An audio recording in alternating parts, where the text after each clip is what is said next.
ॐ श्री परमात्मने नमः। अथ पञ्चमोऽध्यायः कर्मसन्न्यासयोगः।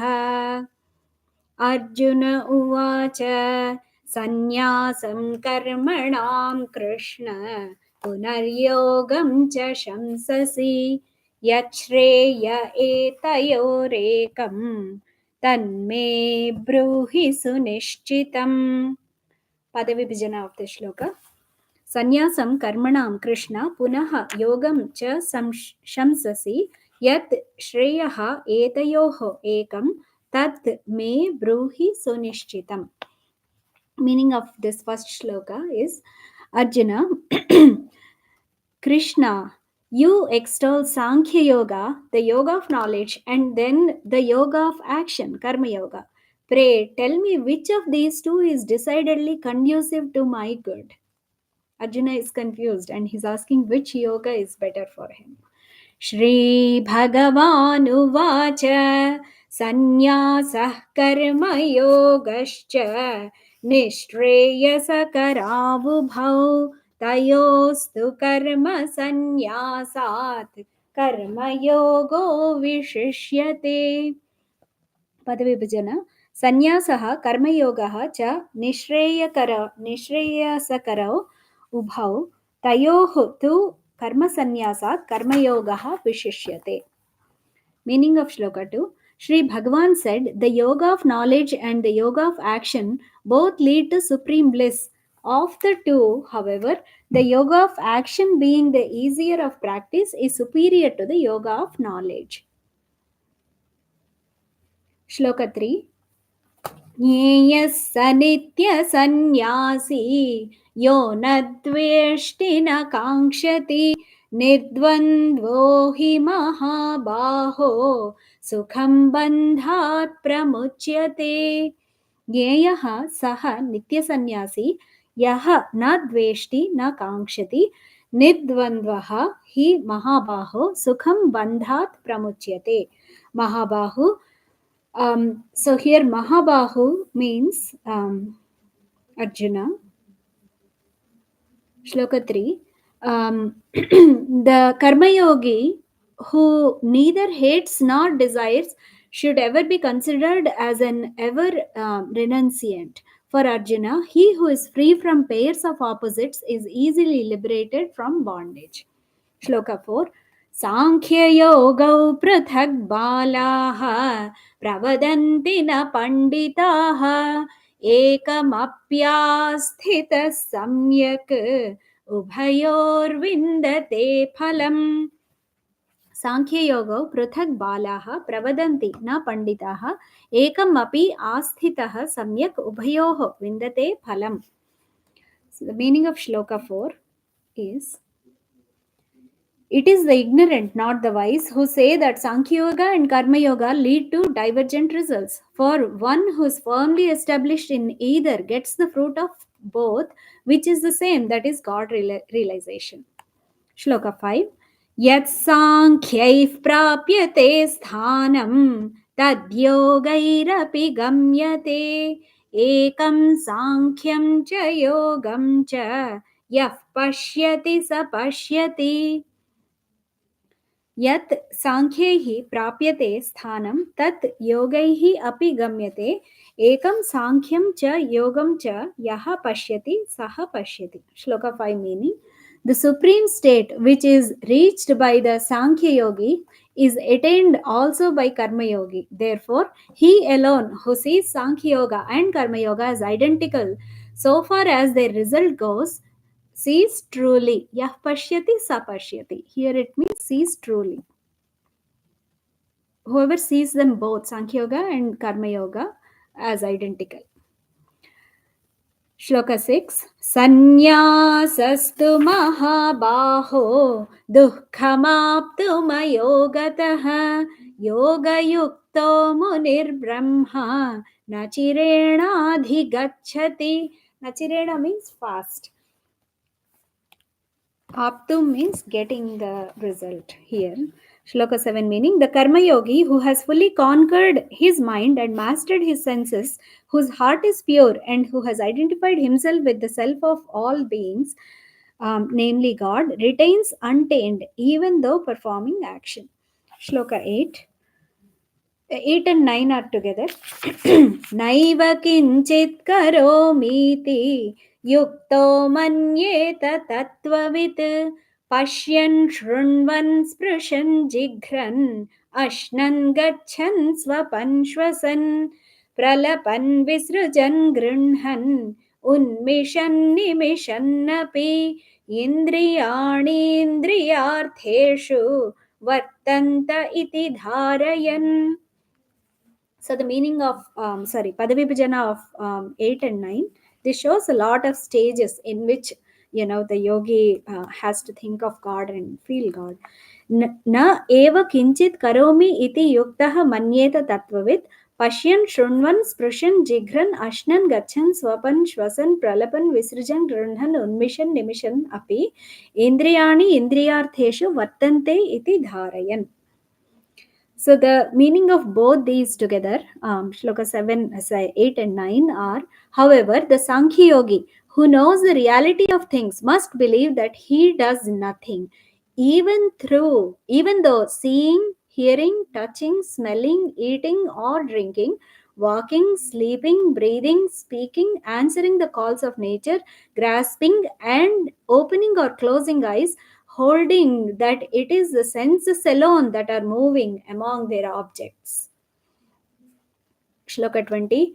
Brahmanyadhaya karmani sangam tyaktva karoti yaha lipyate na sa papena padmapatramivambhasa. Brahmani adhaya karmani sangam tyaktva karoti yaha lipyate na saha papena padmapatram iva ambhasa.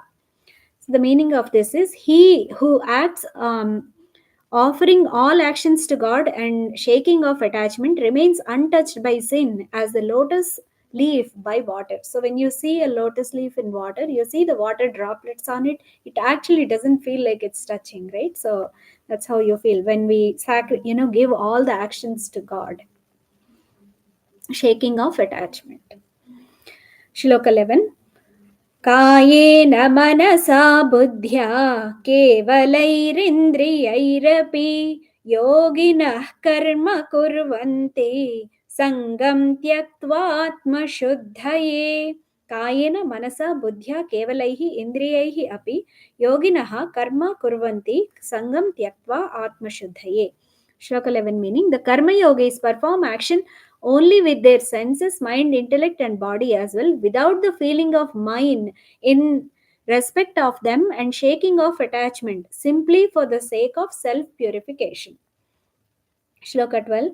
Yuktah karma phalam tyaktva shantimapnoti naishtikim ayuktah kamakarena phale sakto nibadhyate. Yuktah karma phalam tyaktva shantim apnoti naishtikim ayuktah kamakarena phale saktah nibadhyate. So the meaning of Shloka 12, offering the fruit of actions to God, the Karma Yogi attains everlasting peace in the form of God realization, whereas he who works with a selfish motive, being attached to the fruit of actions through desire, gets tied down. Shloka 13. सर्वकर्माणि मनसा सन्न्यस्यास्ते सुखं वशी नवद्वारे पुरे देहि नैव कुर्वन्न कारयन्. सर्वकर्माणि मनसा सन्न्यस्य आस्ते सुखं वशी नवद्वारे पुरे देहि न एव कुर्वन् न कारयन्.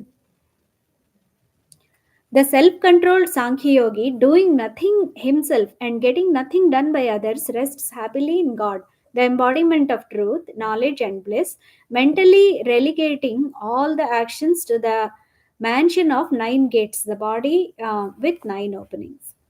Shloka 14. न कर्तृत्वं न कर्माणि लोकस्य सृजति प्रभुः न कर्मफलसंयोगं स्वभावस्तु प्रवर्तते न कर्तृत्वं न कर्माणि लोकस्य सृजति प्रभुः न कर्मफलसंयोगं स्वभावः तु प्रवर्तते. God determines neither the doership nor the doings of men, nor even their contact with the fruit of actions, but it is nature alone that does all this. Shloka 15. नादत्ते कस्यचित् पापं न चैव सुकृतं विभुः अज्ञानेनावृतं ज्ञानं तेन मुह्यन्ति जन्तवः न आदत्ते कस्यचित् पापं न च एव सुकृतं विभुः अज्ञानेन आवृतं ज्ञानं तेन मुह्यन्ति जन्तवः. Meaning of Shloka 15. The omnipresent God does not partake in the virtue or sin of anyone. Knowledge is enveloped by the ignorance. Ajnanena avritam jnanam. Hence, it is that beings are constantly falling a prey to delusion. Shloka 16. ज्ञानेन तु तदज्ञानं येषां नाशितमात्मनः तेषामादित्यवज्ञानं प्रकाशयति तत्परम्. श्लोक पदविभजन of this. ज्ञानेन तु तत् अज्ञानं येषां नाशितम् आत्मनः तेषाम् आदित्यवत् ज्ञानं प्रकाशयति तत्परम्. Shloka 16 meaning. In the case, however, of those whose said ignorance has been destroyed by true nature of God, that wisdom shining like the sun reveals the Supreme. So, this is again a beautiful shloka. So, the ignorance is destroyed by true knowledge, then it's revealed like a bright sun, right? That's how the knowledge gets revealed, I mean, at that stage of life. Shloka 17. तद्बुद्धयस्तदात्मानः तन्निष्ठास्तत्परायणाः गच्छन्त्यपुनरावृत्तिं ज्ञाननिर्धूतकल्मषाः. तद्बुद्धयः तदात्मानः तन्निष्ठाः तत्परायणाः गच्छन्ति अपुनरावृत्तिं ज्ञाननिर्धूतकल्मषाः. So Shloka 17 meaning. Those whose mind and intellect are wholly merged in Him, who remain constantly established in the identity with Him and have finally become one with Him, their sins being wiped out by wisdom, reach the supreme goal, whence there is no return. Shloka 18. विद्या विनय संपन्ने ब्राह्मणे गविहस्तिनि शुनि चैव श्वपाके च पंडिताः समदर्शिनः.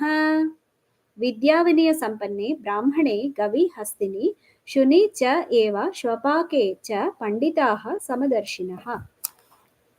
Sloka 18 meaning. The wise look with equanimity on all, whether it is a Brahmana endowed with learning and humility, a cow, an elephant, a dog, and a pariah too. This was one of the shlokas that touched me in the beginning of learning phases of Bhagavad Gita. I was almost like shocked by the meaning of this. Basically looking at everything with the same Brahma Tattva, right? I mean, that's the meaning of it. Shloka 19. Ihaivatayirjitas sargaha yesham samye sthitam manaha nirdosham hi samam brahma tasmat brahmani te sthitaha.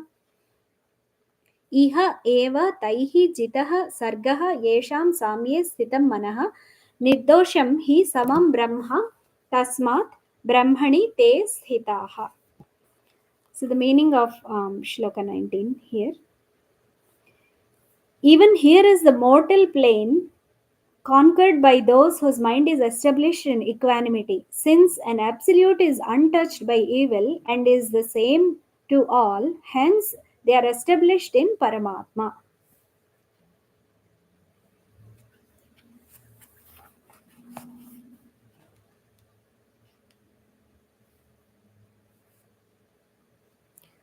Shloka 20.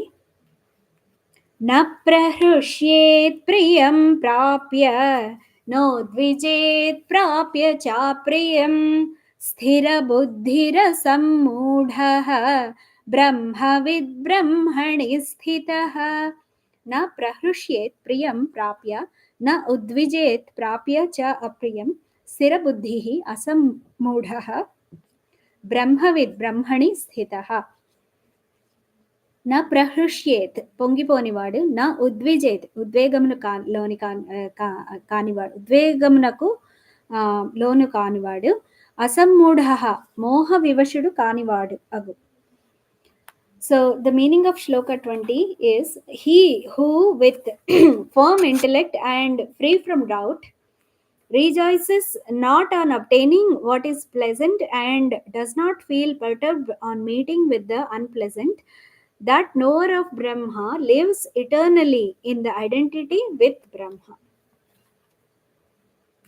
Brahmadi sthitah, beautiful meaning there. Shloka 21. बाह्यस्पर्शेष्वसक्तात्मा विन्दत्यात्मनि यत्सुखम् सब्रह्मयोगयुक्तात्मा सुखमक्षयमश्नुते.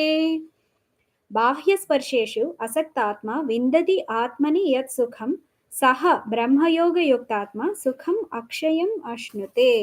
So the meaning of this, he whose mind remains unattached to sense objects derives through meditation the sattvika joy which dwells in the mind. Then that yogi, having completely identified himself through the meditation with Brahma, enjoys eternal bliss. Shloka 22.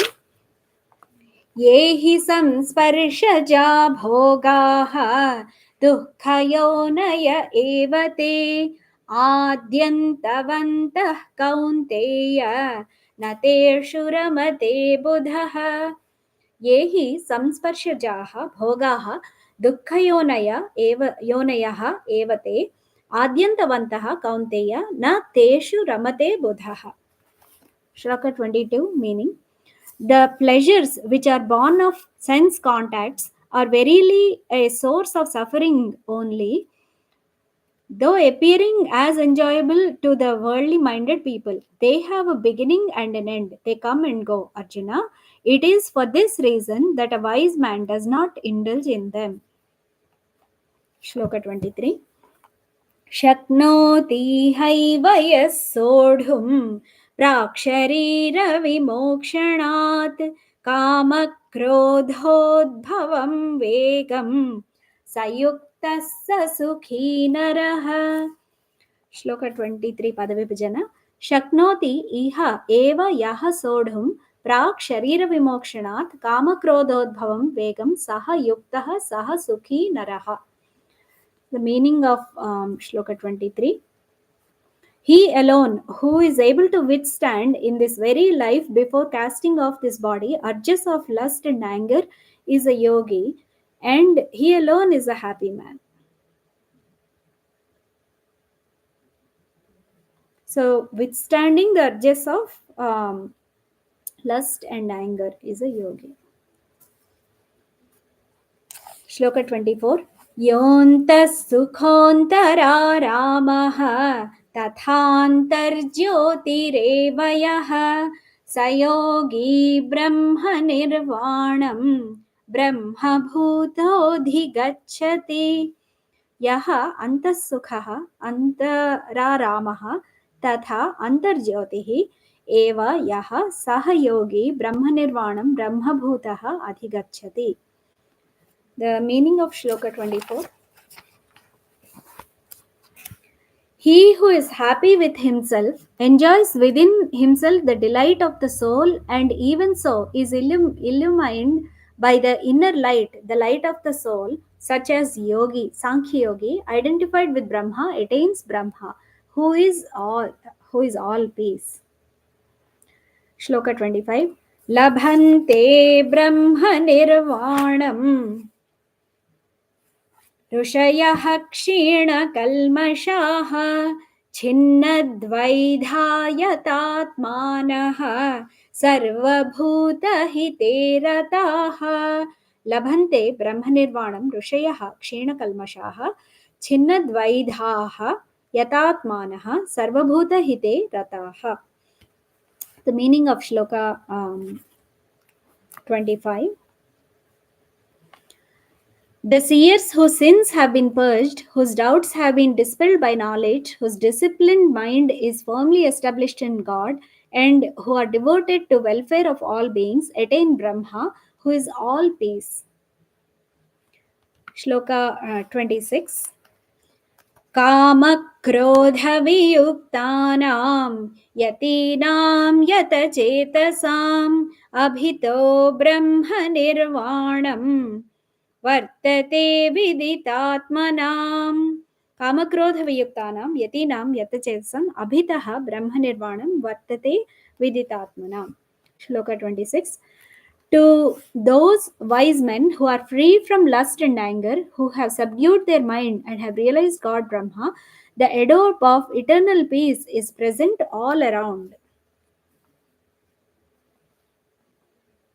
So, mastering the mind, chitta vrutulni jayinchina right? I mean, that is mastering the mind also. Okay. Shloka 27 and 28 are together. Sparshan krutva bahirvahyan चक्षुश्चैवान्तरे भ्रुवोः प्राणापानौ समौ कृत्वा नासाभ्यन्तरचारिणौ. श्लोक 28. यतेन्द्रियमनो बुद्धिः मुनिर्मोक्षपरायणः विगतेच्छाभयक्रोधः यः सदा मुक्त एव सः.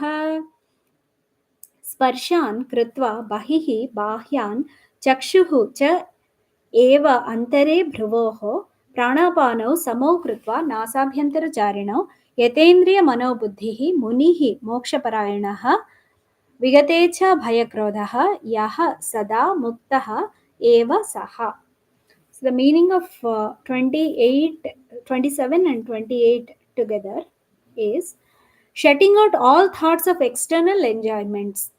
With the gaze fixed on the space between the eyebrows, having regulated the prana outgoing and the apana incoming breaths flowing within the nostrils, he who has brought his senses, mind, and intellect under control, such a contemplative soul intent on liberation and free from desire, fear, and anger is ever liberated.